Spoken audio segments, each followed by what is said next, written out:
Bonjour à tous et bienvenue dans Smart Tech. Aujourd'hui, on va démarrer en parlant d'éducation ou comment éduquer et accompagner nos enfants aux usages des outils numériques sans créer une grosse dispute à la maison. Pour désamorcer la situation, on va découvrir une application en plateau MyTwiga créée pour accompagner les parents dans ce processus d'apprentissage. Alors, on reçoit en plateau Nadège Larcher, cofondatrice de MyTwiga, chargée de la pédagogie parents-adolescents, qui viendra nous raconter un petit peu comment se déroule ce processus d'accompagnement parents-adolescents. Et puis ensuite, on va parler du e-sport. Le e-sport comme outil marketing, c'est le sujet du débat que je vous propose de découvrir ou de redécouvrir dans Smart Tech, ou comment le e-sport est à la fois un vecteur de communication, mais aussi d'intégration et d'inclusion sociale. Enfin, on conclura avec votre rendez-vous avec Marouane Elfites, responsable du programme Startup de Station F, pour parler de la Creator Economy, ou comment musiciens et écrivains s'emparent de la tech, mais pas seulement. Allez, on démarre avec notre invité en plateau pour Smart Tech.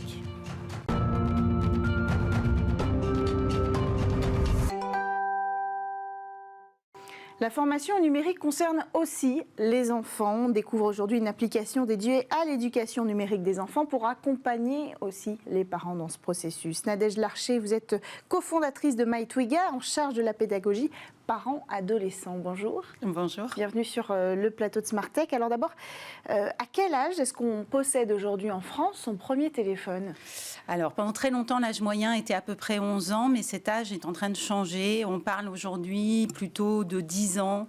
Le premier téléphone portable arrive en CM1, CM2 maintenant. Ça paraît extrêmement tôt ? C'est très très tôt. C'est très très tôt et avec des usages qui sont loin d'être contrôlés et des parents qui vont être rapidement parfois un peu perdus, donc c'est vraiment très tôt. Et donc l'idée, c'est de s'adresser à cette tranche d'âge-là avec votre application MyTwiga ? Alors, dans l'application MyTwiga, l'application ado s'adresse, oui, principalement à des primo-accédants. Elle a été faite pour pouvoir former les adolescents aux bons usages numériques, en leur permettant des petits formats, en leur permettant de devenir des utilisateurs intelligents de leur propre téléphone. L'idée après, avec l'application parents, est d'aider les parents à rester dans la course, à être présents et à faire en sorte qu'un vrai dialogue s'installe entre eux et les adolescents ou leurs enfants sur ce sujet. Donc il y a deux interfaces, une pour l'enfant, une pour le parent. Tout à fait. Chacun a la sienne sur son propre téléphone. Oui, exactement. L'interface, l'application parents est gratuite et on forme le parent à la fois aux usages numériques et à la communication bienveillante, puisque vraiment l'objectif est de permettre aux parents de faire une sorte de conduite accompagnée de son enfant dans le numérique. Et l'adolescent, lui, a sa propre appli sur son téléphone avec un parcours qui est formaté sur 14 à 16 mois. Et c'est adapté en fonction de l'âge ? Alors, c'est adapté pour les jeunes adolescents. On a vraiment utilisé... Donc il y a une formule, peu importe l'âge qu'on a. Pour l'instant, oui. Okay. En tout cas, voilà, dans notre développement actuel. On aimerait, à terme, avoir des adaptations petits, grands ados. Oui, parce qu'on ne parle pas de la même façon à un jeune homme de 10 ans qu'à un jeune homme de 15 ans, a priori. Pourtant, les deux ont besoin d'être éduqués. Alors, quel défi ça représente l'éducation au numérique pour les parents aujourd'hui ? Alors, c'est devenu aujourd'hui quasiment le défi numéro 1. C'est-à-dire que c'est devenu la première source de conflit, cette histoire d'écran dans les familles, avant même maintenant les devoirs et la réussite scolaire. On comprend aussi pourquoi. Aujourd'hui, un adolescent va passer en moyenne autant de temps sur un écran qu'en cours. Donc c'est vraiment énorme.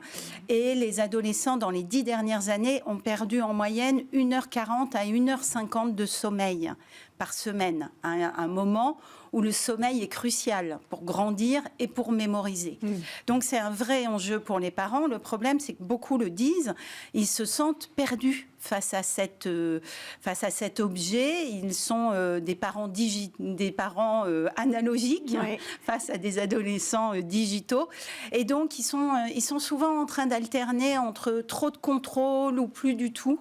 Et c'est un vrai enjeu pour eux de revenir dans la course. Et c'est notre objectif. Donc l'idée, c'est d'abord de les éduquer à quels sont les outils que vos enfants vont utiliser, comment ils fonctionnent et quels sont les risques aussi ? Voilà, dans l'application Parents, vous avez des tutos qui leur permettent, par exemple, de venir paramétrer tous les contrôles parentaux qui existent déjà, qui sont très performants, mais c'est compliqué quand même de savoir exactement où aller.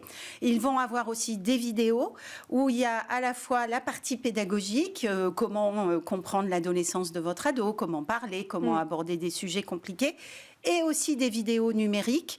Voilà ce que ça représente. Ça veut dire quoi, un réseau social? Qu'est-ce qu'il y a derrière? Et puis aussi des fiches, par exemple, des fiches techniques sur tous les réseaux sociaux. D'accord. Qui vont permettre aux parents, vous avez votre ado qui arrive et qui dit je veux tel réseau social sur mon téléphone. Le parent va regarder l'appli, regarde, il a sa fiche, il sait quel est l'intérêt, quels sont les risques, comment paramétrer, parce qu'on le met à chaque fois. Donc vous voyez, ça permet aux parents d'être de nouveau lui-même dans la présent et capable d'accompagner, parce qu'aujourd'hui on parle de parentalité numérique, mais encore faut-il être en capacité de le faire. Et alors du côté des enfants, comment ça se passe? D'abord, est-ce qu'en termes de contenu, vous avez parlé de conseils d'accompagnement, c'est encore plus crucial la façon dont on s'adresse à des enfants? Est-ce que des pédopsychiatres ont participé aussi à l'élaboration de votre application? Alors moi je suis psychologue et spécialisée dans le développement de l'enfant et de l'adolescent, donc on a utilisé toutes ces techniques, par exemple de l'économie de l'attention, mais en faisant attention de ne pas venir happer trop non plus le jeune. Hein. Le but c'est pas d'avoir plus de temps d'écran, le but c'est d'avoir un temps d'écran de qualité. Donc oui, on a utilisé beaucoup de petits films, de stories, on a utilisé leur code et on espère, quand on aura fini notre levée de fonds, pouvoir utiliser aussi d'autres supports comme leur support animé ou d'autres choses. À chaque fois, il y a plus de 350 vidéos. À chaque fois, les vidéos sont très courtes, de 1 à 2 minutes. Et alors, elles parlent de quoi, ces vidéos? Alors, il y a 13 thèmes abordés. Elles parlent de comment faire un mot de passe efficace, comment savoir se protéger quand on va surfer sur le net. On parle de harcèlement, on parle de sexting, on parle de phishing, on parle de tous les sujets que l'ado va rencontrer. Et il a aussi, dans l'application ado, la possibilité de rentrer en contact avec une association de psychologues et de pouvoir échanger. Et là, on essaie vraiment de faire de la prévention, parce qu'on sait aujourd'hui, par exemple, dans le cas du harcèlement scolaire, que 90% des victimes ne parlent pas. C'est très compliqué de parler dans son entourage. Et donc, par le biais aussi de notre application, on espère faire une vraie prévention par rapport à ça. On a déjà d'ailleurs des adolescents qui utilisent ce service.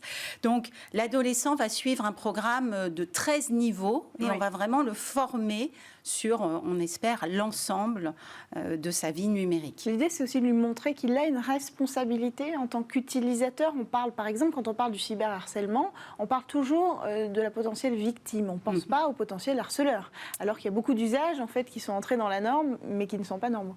Oui, où on lui parle aussi des spectateurs. Parce que dans le harcèlement, il y a un triangle. Il y a une victime, un harceleur et des spectateurs. Et généralement, les jeunes sont plutôt des spectateurs qu'autre chose, mais ils ont bien sûr une responsabilité.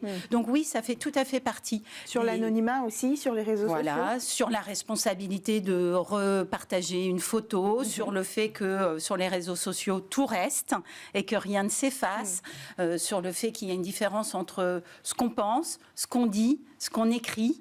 Voilà, donc on essaie de faire tout cela. L'objectif est de lui permettre l'autorégulation à terme et pas d'être contrôlé tout le temps, soit par ses parents, soit par les réseaux sociaux. Enfin, en l'occurrence, on accompagne les parents quand même dans le contrôle sur les applications. Oui.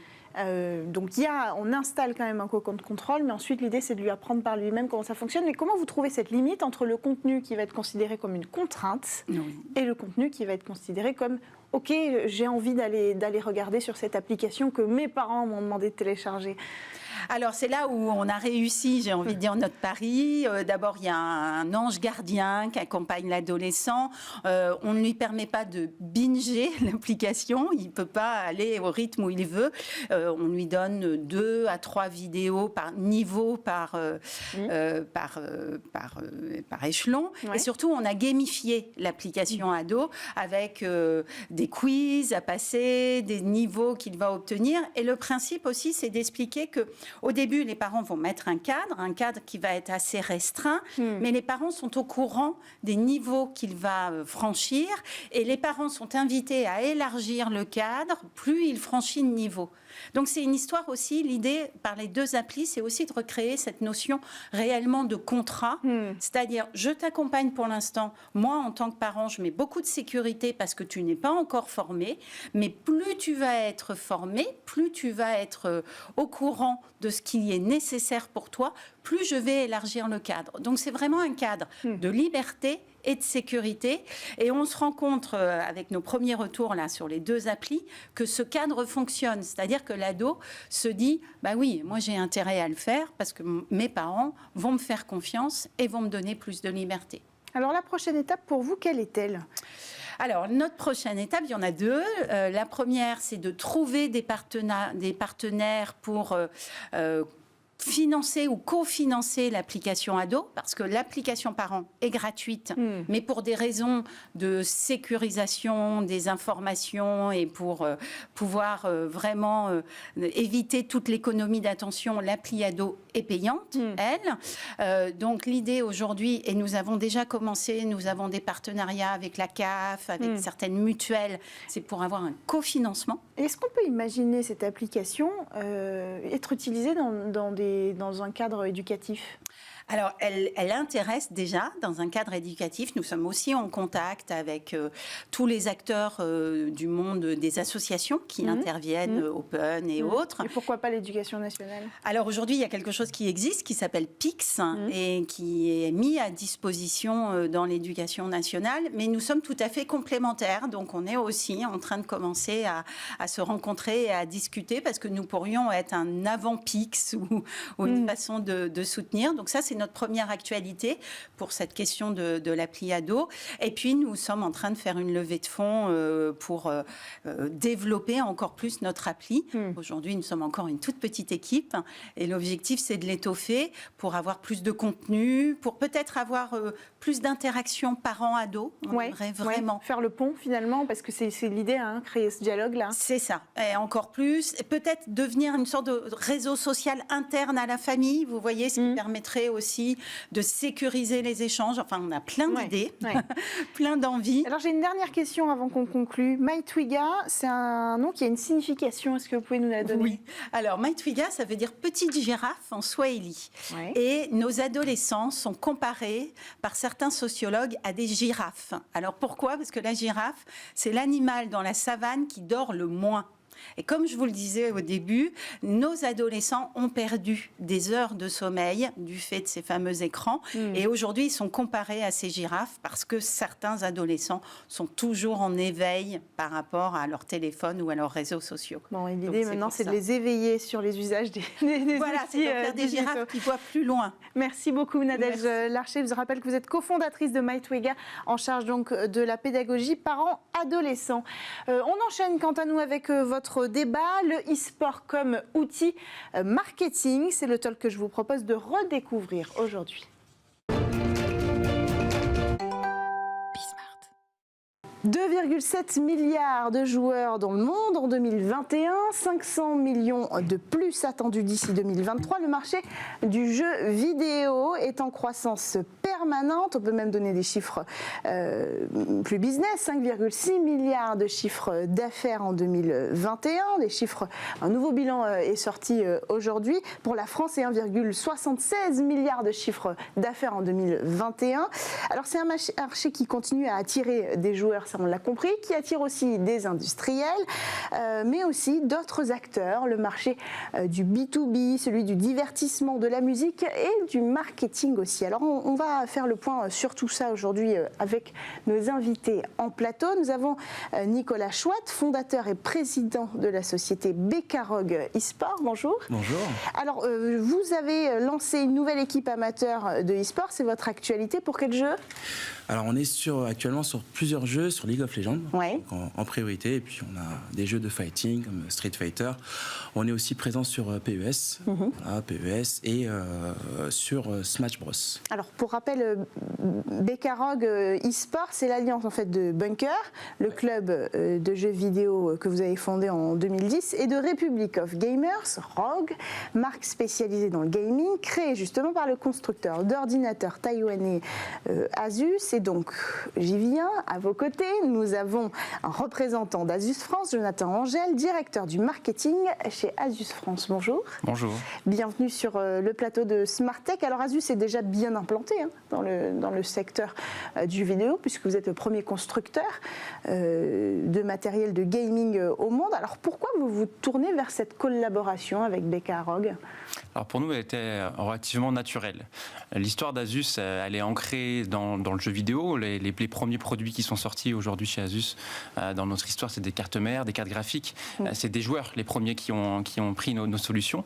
Et rapidement, quand l'e-sport a évolué, on était présent. On pourra en reparler, mais l'histoire est un peu plus longue.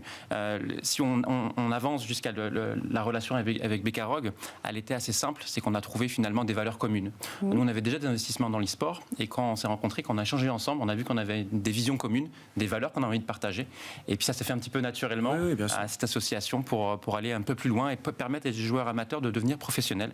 Et finalement, nous, notre identité, c'est donner la possibilité à des joueurs finalement d'assouvir leur passion et pourquoi pas demain de gagner leur vie grâce à cette passion. Donc de votre côté, la réponse à cette alliance, c'était peut-être cette question justement de sponsoring, de pouvoir développer, faire vivre une équipe ?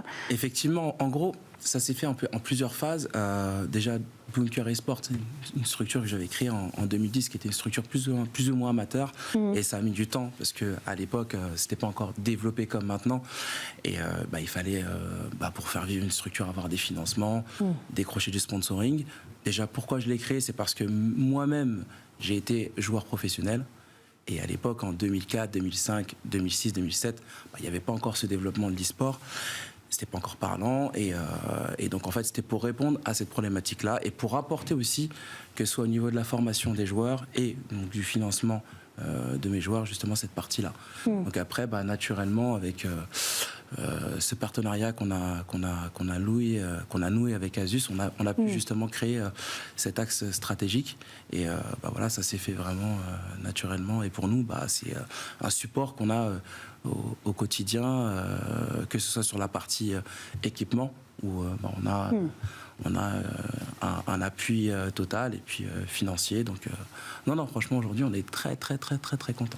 Alors, il y a plusieurs facettes chez BK, ex-Bunker, aujourd'hui Bekarog, qu'on va développer au fur et à mesure qu'on avance dans cette émission, parce que l'idée, c'est d'explorer ensemble ces nouvelles possibilités qu'offre le secteur du e-sport. J'ai donné le chiffre tout à l'heure, 5,3 milliards de chiffre d'affaires rien qu'en 2021.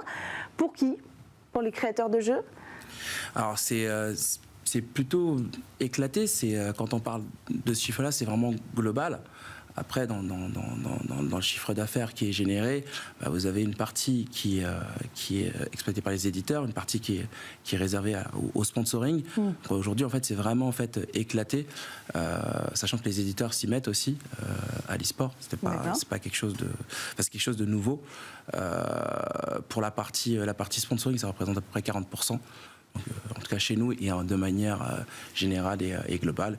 Et puis après, vous avez toute la partie publicité, droit télé, qui permettent... Et la partie hardware, finalement, les machines. Ouais. Dans le marché du jeu vidéo, quand on parle de jeu vidéo dans son ensemble, qui est la première industrie aujourd'hui de divertissement en France, on a effectivement la partie software, éditeur, et hardware, équipement. Dans l'équipement, il y a les consoles, donc les Xbox et les PlayStation.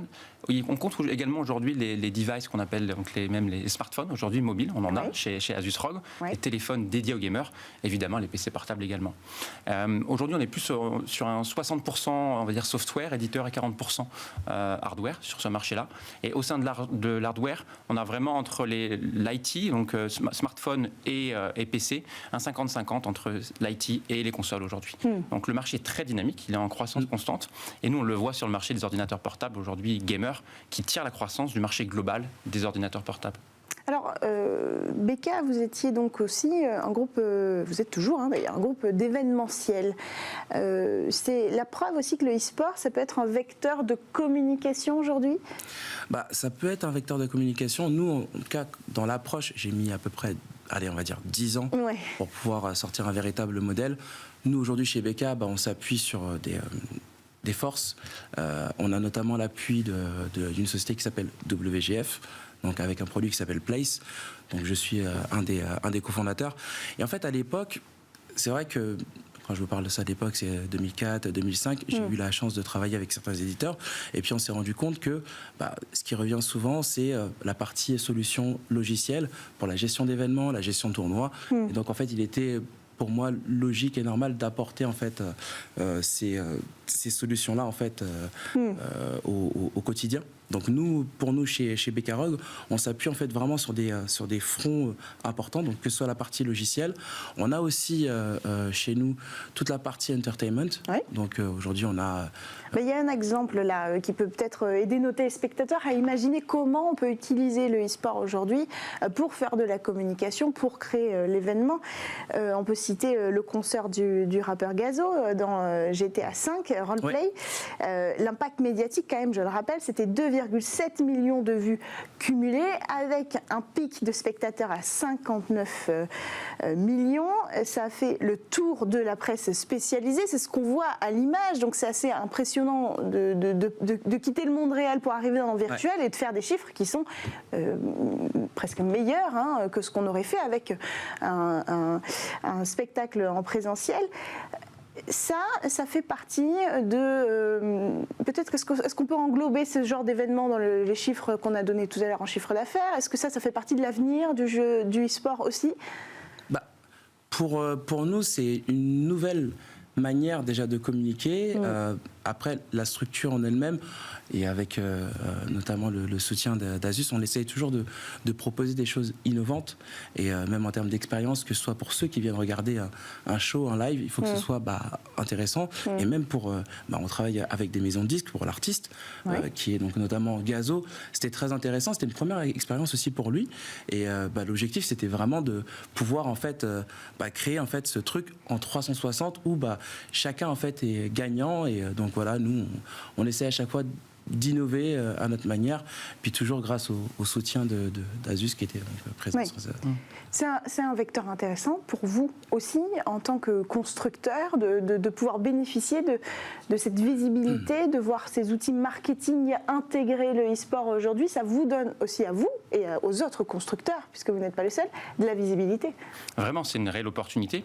Donc on a su identifier assez tôt l'e-sport naturellement, parce qu'on y est présent depuis longtemps, et on voit ces liens qui se créent finalement naturellement entre la musique, on a parlé aussi le jeu vidéo, le sport, et ça c'est un exemple concret finalement sur la musique. Donc c'est pas vraiment le marché du jeu vidéo en soi, là sur ce type d'exemple-là, on va vers le métaverse, vous en parliez juste avant, effectivement, on est complètement dans ces sujets-là, et donc on est un petit peu sur le divertissement de demain, même si ça a lieu aujourd'hui, où on tente des expériences, et quand on se rend compte que le public est au rendez-vous, on se dit que peut-être qu'on a trouvé quelque chose qui est à creuser.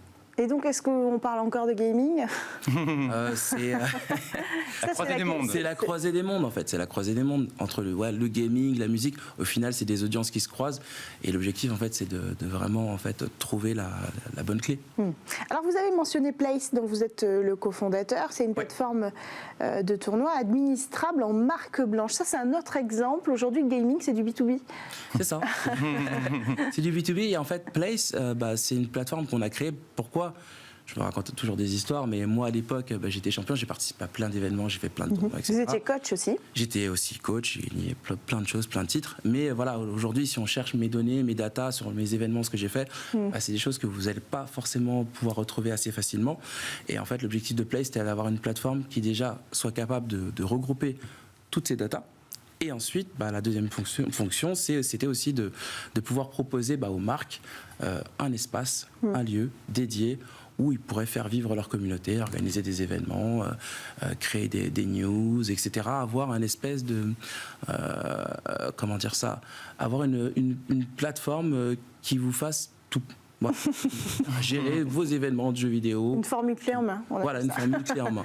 Donc au début, c'était un pari fou, mais au final, on a réussi il y a à peu près un an à sortir cette plateforme-là. Et puis voilà, aujourd'hui, on en est quand même très très content et on a des très bons clients en plus. Le B2B, c'est un virage qui intéresse aussi Asus et les constructeurs en général? Alors forcément, nous on a deux B2B. Le premier B2B, c'est équiper les entreprises d'un ordinateur portable. Et le deuxième, c'est le travail en collaboration qu'on peut avoir. Et typiquement, pour nous, c'est une vraie solution d'administrer des tournois au nom d'Asus ROG. Plutôt que de se dire, effectivement, est-ce qu'on va participer à un tournoi avec un éditeur de jeu? Demain, effectivement, grâce à ce type de solution, on peut travailler nos propres tournois. Un tournoi qu'on va appeler le tournoi Republic of Gamers. Et des joueurs peuvent s'inscrire. On peut s'y attendre à ça ou pas? Bien sûr. C'est en projet? C'est complètement en projet. Et on essaie de le faire aboutir pour 2022. C'est intéressant pour les joueurs, c'est intéressant pour la marque, évidemment, d'un point de vue marketing. Et c'est intéressant aussi pour dénicher des talents. Demain, de trouver des joueurs qui vont performer dans ces tournois et se dire pourquoi pas les passer professionnels dans notre structure. Donc là, vous êtes associé avec Bekarog. Donc l'idée, c'est pas de créer une équipe Asus, c'est de créer ensemble. Tout à fait. C'est notre équipe Asus, c'est notre co-équipe. Il faut savoir que dans notre ADN, on avait l'e-sport et on avait commencé par la formation. On avait créé ce qu'on appelle la ROG School, donc l'école du gaming. C'était une des premières. Donc on prenait des jeunes qu'on avait identifiés dans notre communauté et on essayait de les aider à devenir professionnels. C'était déjà il y a au moins 5 ans. Et c'est vrai que beaucoup sont devenus professionnels. Après, le milieu de l'e-sport s'est professionnalisé et on s'est dit, nous aussi, on va peut-être professionnaliser nos joueurs et avoir une équipe professionnelle. Et dans cette démarche-là, on s'est rendu compte qu'effectivement, nous, en tant que marque, c'est peut-être pas notre savoir-faire premier. Et qu'en tant que marketeur ou communicant, on avait aussi d'autres projets et on a essayé de trouver des partenaires pour ça. Et c'est là qu'on a discuté ensemble. C'est là qu'on s'est dit, plutôt que nous, Asus ROG, aller mettre un gros logo sur une marque déjà très bien installée, comme aujourd'hui les grandes équipes qui sont dans les tournois européens, c'est intéressant peut-être d'un point de vue communication, mais nous, on est une marque endémique dans le jeu vidéo et on voulait co-créer. On voulait aussi mettre un petit peu les mains ensemble là-dedans et pas simplement être visuellement présent sur le maillot. Et c'est là où effectivement on s'est trouvé et on s'est dit qu'il y avait des choses à faire. C'est ça. Alors, il y a une notion dans votre projet qui est aussi celle de porter des sujets comme la diversité ou l'intégration sociale. Globalement, c'est un sujet qui émerge, qui accompagne le gaming, le e-sport depuis quelques années. D'abord, le sujet de la diversité, évidemment. Quand on parle de jeux vidéo, on pense équipement. On ne pense pas forcément accessibilité. Alors, comment vous vous tournez vers ces sujets d'intégration sociale? Nous, simplement pour vous expliquer un peu ce qu'on fait chez Bekarog, on a un certain nombre de joueurs qui jouent chez nous. On essaie de donner la chance à tout le monde. On a par exemple des joueurs qui sont notamment en Afrique, qu'on a détecté récemment, et notamment à Madagascar, au Cameroun, et on a été en fait amené à creuser des tranchées, à faire venir en fait Internet jusqu'à chez eux pour qu'ils puissent justement participer à des événements, compétir. Et donc certains se sont même qualifiés, ont même participé à des championnats importants. Et en fait c'est ça dans l'aventure, c'est vraiment de pouvoir en fait apporter toutes ces solutions, aller au bout en fait. Moi j'ai une autre casquette, donc celle d'organisateur. Je suis amené souvent à organiser des événements en Afrique et c'est vraiment quelque chose que je porte, que je mets en avant. On est capable de faire des événements en Europe, on en fait en Afrique, on essaie de faire des événements de la même échelle et de proposer au final la même expérience pour les joueurs. Donc aujourd'hui c'est ça, c'est vraiment en fait pouvoir apporter cette expérience-là à ces jeunes-là et aujourd'hui c'est vraiment ce qui nous renforce chez Beka. Comment vous faites votre part dans cette responsabilité d'intégrer plus de diversité sociale, de permettre peut-être cet ascenseur social aussi dont on parle par le biais du jeu vidéo en tant que constructeur?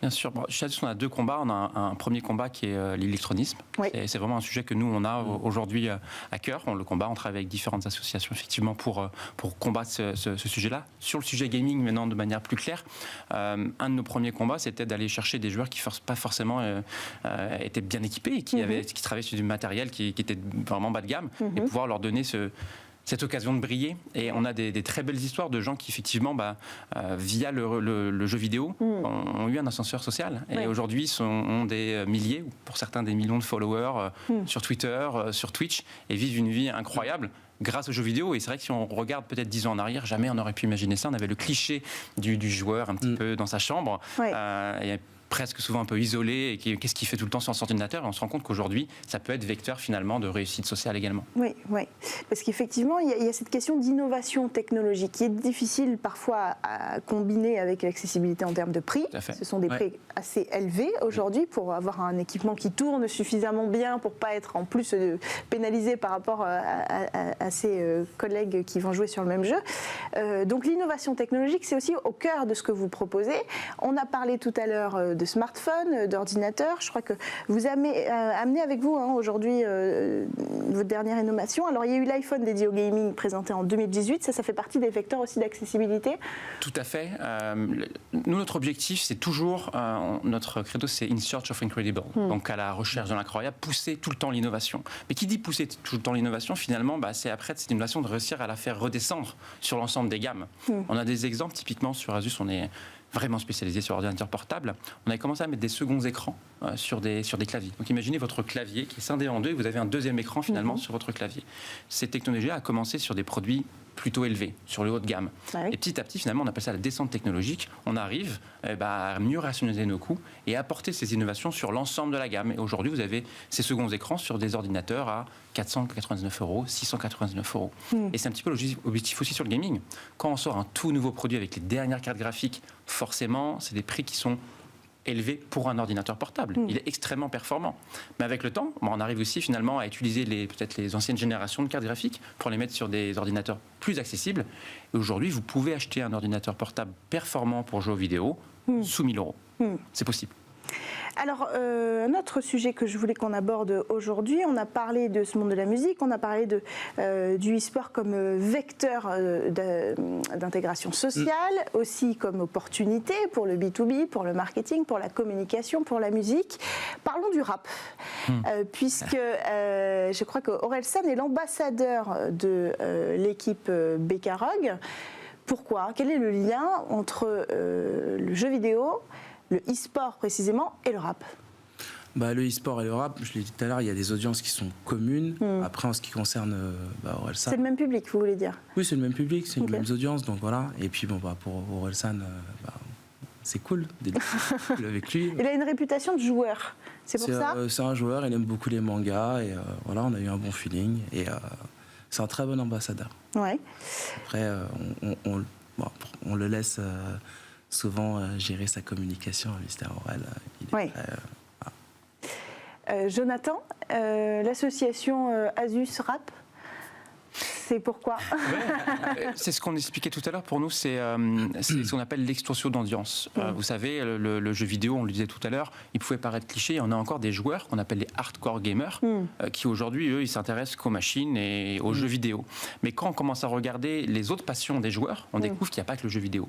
La musique en fait partie. Le rap, pour moi, est une des musiques que certains joueurs aiment. Il y a aussi d'autres joueurs qui aiment tout au type de musique. On a aussi des métalleux qui adorent le gaming, donc c'est assez large. Mais on a eu effectivement des possibilités de connexion autour du rap, autour du hip-hop de manière générale, qui se sont faites et qui ont fonctionné. On l'a vu avec Gazo tout à l'heure lors du concert. C'est évident que des noms comme ça attire aussi, on en revient à ce vecteur marketing du e-sport, mais ça attire des marques, ça attire du public et donc des marques, parce qu'il y a une audience qui se crée, qui est donc évaluable financièrement aussi. Donc l'idée, c'est ça en fait, c'est de faire sortir le e-sport aussi de la chambre, comme vous l'avez dit, et d'en faire aussi un vecteur de nouveaux marchés. Clairement, et on est aujourd'hui dans des stratégies de communication. Dans mon métier, marketing, c'est aussi de réfléchir à ça, de réfléchir à nos audiences, qu'est-ce qu'elles attendent d'Asus et de Rogue aujourd'hui. Et on trouve finalement des liens et des passions. Et quand on voit les résultats qu'on a eus encore une fois sur le concert, on se dit qu'on a peut-être touché quelque chose d'intéressant. Après, il faut rester ouvert. Il y a beaucoup d'autres pistes. Et il faut toujours être à l'affût finalement de ce qui va être possible de faire et continuer d'innover, même dans nos communications finalement. Quel secteur pourrait être intéressé par le e-sport ? Par le e-sport, on a par exemple un client avec qui on a travaillé, qui est Ikea, qui est non endémique. D'accord. Et avec eux, on a fait une très très belle opération, notamment d'ailleurs. C'est en collaboration avec Asus. En plus, donc c'était sur une gamme. Pour la petite histoire, on a créé une collaboration avec Ikea. L'idée, c'est d'avoir du matériel, du bureau, c'est ça? Exactement. Donc on a fait du mobilier Ikea brandé Republic of Gamer. D'accord. Et donc finalement, vous pouvez acheter un bureau, une lampe, une chaise chez Ikea, matériel Ikea. qui est effectivement fait en collaboration avec Asus Republic of Gamers. Et ils ont voulu prendre la parole, créer un tournoi que Nicolas a pu mener pour IKEA. Avec Place notamment. Ouais. Avec Place en marque blanche, donc la proposition d'événements en marque blanche. Merci à tous les deux d'avoir pris le temps de venir sur ce plateau aujourd'hui pour qu'on puisse décortiquer ensemble tous les vecteurs possibles grâce aux jeux vidéo, grâce au monde du gaming aujourd'hui, du e-sport qui représente quand même des millions de joueurs aujourd'hui dans le monde et qui est donc un vecteur à la fois d'évolution sociale, de diversité. Vous le disiez, vous développez un marché aussi en Afrique pour donner accès au concours européen à tous. C'est ça. Et puis c'est aussi un nouvel outil de communication dont on n'a certainement pas fini de parler et donc de suivre les événements qui iront avec. Merci à tous les deux d'être venus sur le plateau. Jonathan Angèle, je rappelle que vous êtes directeur marketing chez Asus France et vous, Nicolas Chouat, fondateur et président de la société Bekarog eSport. On poursuit quant à nous notre émission quotidienne Smart Tech, mais d'abord ne partez pas trop longtemps, vous avez une courte page de publicité et on se retrouve juste après.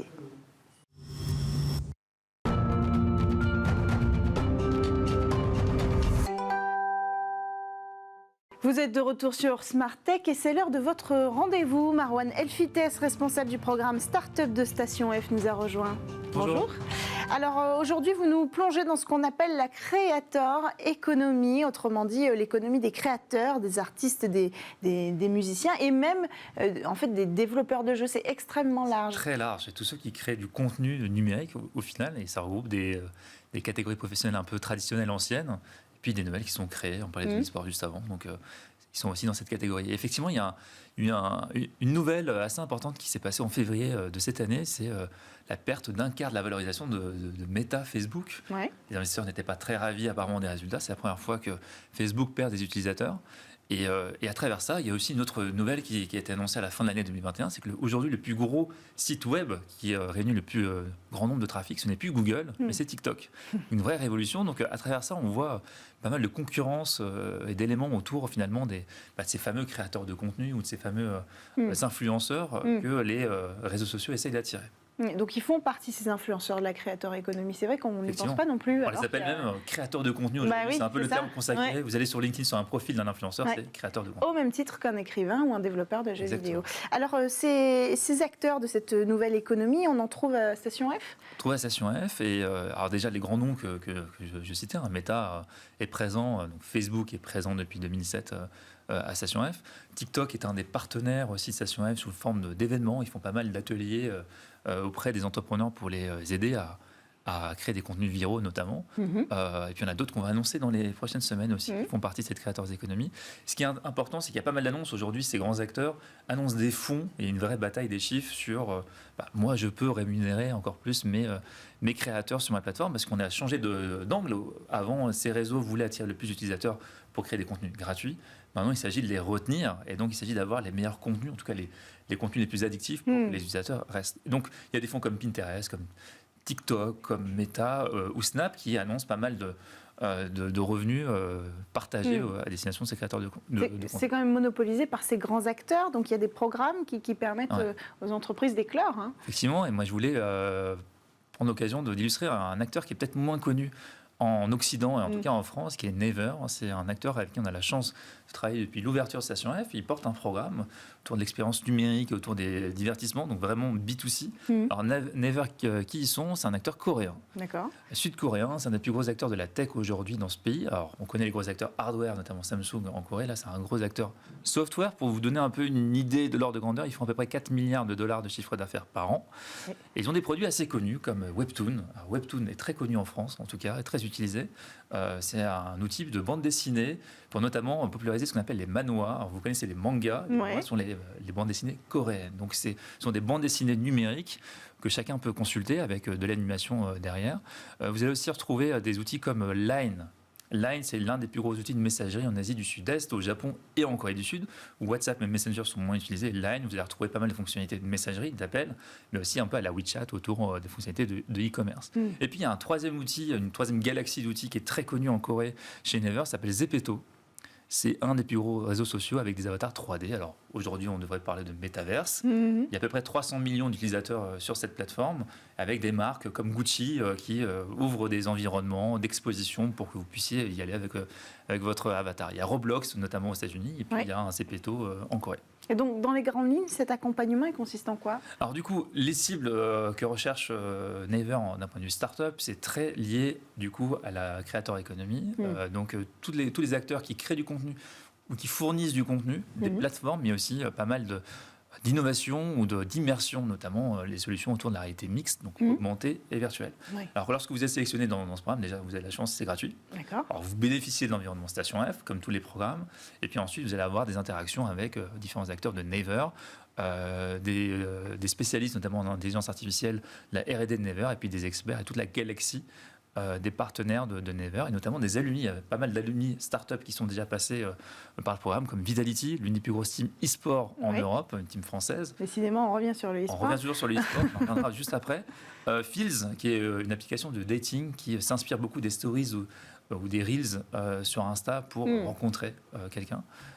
Donc voilà à peu près la galaxie des ressources que dont vous allez pouvoir bénéficier dans le programme. Et alors, est-ce qu'on peut connaître un petit peu, vous allez nous présenter des startups qui sont chez Station F et qui réunissent tous les critères, en fait, de la creator economy. Exactement, sur toutes les cibles. Alors, il y a énormément de startups qui arrivent à Station F à chaque fois. Donc là, c'est l'occasion de parler d'une nouvelle cohorte de Naver. Ils sont arrivés juste la semaine dernière. D'accord. Donc, on va avoir des outils, notamment à destination des dessinateurs de bande dessinée ou des créateurs au niveau de la bande dessinée, très liés à Webtoon, forcément de Naver. On va avoir Anime.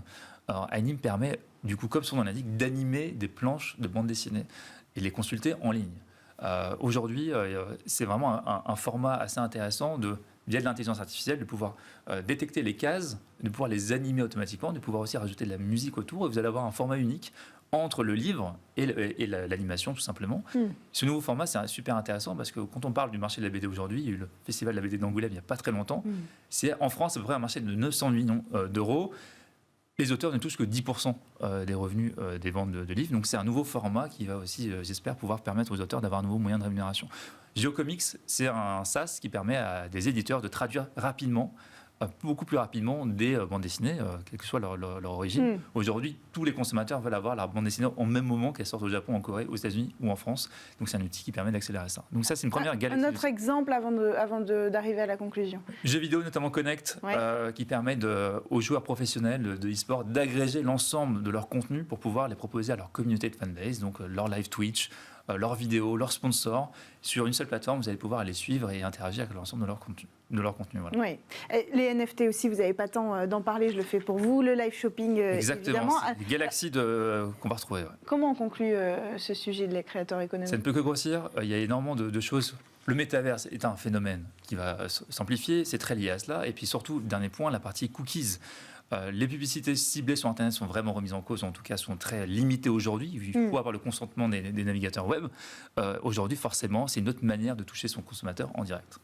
Merci beaucoup, Marwan Elfiteh. Je rappelle que vous êtes responsable du programme Startup chez Station F. Merci à tous de nous avoir suivis aujourd'hui. C'est la fin de cette émission. Demain, vous aurez le plaisir de retrouver Delphine Sabatier à la présentation de cette émission. Moi, je lui rends la place, mais je vous retrouve quand même très vite sur Bismart. Merci à Aurélie Planex et Juliette Denoyel et aussi à toutes les équipes de Bismart. Et on se retrouve très vite. À demain.